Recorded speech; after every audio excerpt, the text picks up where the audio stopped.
To my study centre.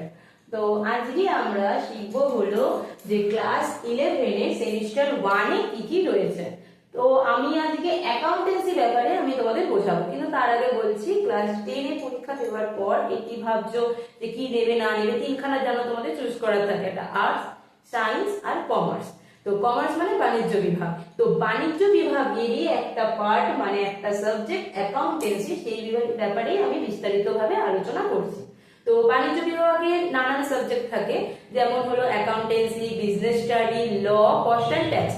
এছাড়াও অনেক অনেক স্কুলে থাকে হলো ইকোনমিক্স, ইভিএস এবং ম্যাথামেটিক্স। ঠিক আছে, তো আজকে আমি কমার্সেরই প্রথম সাবজেক্ট অ্যাকাউন্টেন্সি, এখানে সিলেবাসে কি কি রয়েছে সেই ব্যাপারে আমি আলোচনা করলাম। চলো শুরু করি। তো আমরা জানি এবারে আমাদের দুটো সেমিস্টার হবে, একটা হলো 6 মাস হবে সেমিস্টার 1, বাকি 6 মাস হবে সেমিস্টার 2। তো প্রথম 6 মাসে যেটা হবে সেটা হলো আমাদের এখন 4টে ইউনিট থাকবে। 4টে ইউনিটে আমাদের টোটাল মার্কস থাকবে 40 নম্বর, সবই হবে থিওরিক্যাল।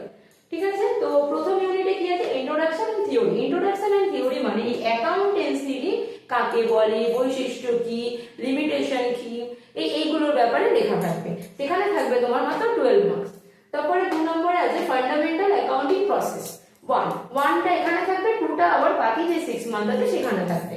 তো ফান্ডামেন্টাল অ্যাকাউন্টিং প্রসেসে থাকছে কত, 16 মার্কস। এখানে রয়েছে হলো যে কোন প্রতিষ্ঠানটা কত দূর এগোতে পারে, কোন প্রতিষ্ঠানটা দাঁড়িয়ে যেতে পারে, তারপর আর চলবে না, তো সেই ব্যাপারে এইটা পড়লে তোমরা জানতে পারবে। তারপরে আছে ইউনিট 3 আছে, 4 আছে। 3 আছে রিজার্ভ এন্ড প্রভিশন, যেখানে তোমার মার্কস হলো 6 নম্বর। আর আরেকটা আছে 4 এ আছে কি, বিলস অফ এক্সচেঞ্জ, যেখানে হলো মার্কস হলো 6 নম্বর। তো টোটাল হয়ে গেল 40। কিন্তু বিল অফ এক্সচেঞ্জের dishonour of bill of the last আছে।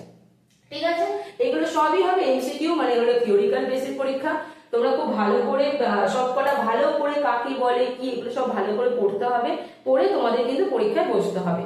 ঠিক আছে, আর বাকি যে 6 মাস রয়েছে সেখানেই রয়েছে তোমাদের অঙ্ক।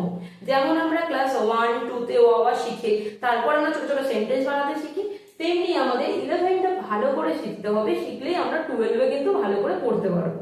ঠিক আছে, এটা আমাদের 11 জাস্ট বলা যায় হাতে করেই হচ্ছে অঙ্ক, কারণ এই চ্যাপ্টার গুলো কিন্তু এর আগে কিন্তু কোনোদিনও আমরা 1 থেকে 10 অবধি পড়িনি।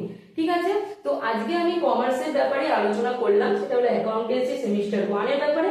পরের দিন আমি সেমিস্টার 2 এ কি কি রয়েছে, বাকি 6 মান্থে কি কি রয়েছে, কিভাবে পড়বে সেগুলোর ব্যাপারে আমি আলোচনা করব। ঠিক আছে, তো আজকের জন্য এইটুকুই, আবার পরের ভিডিওতে দেখা হবে।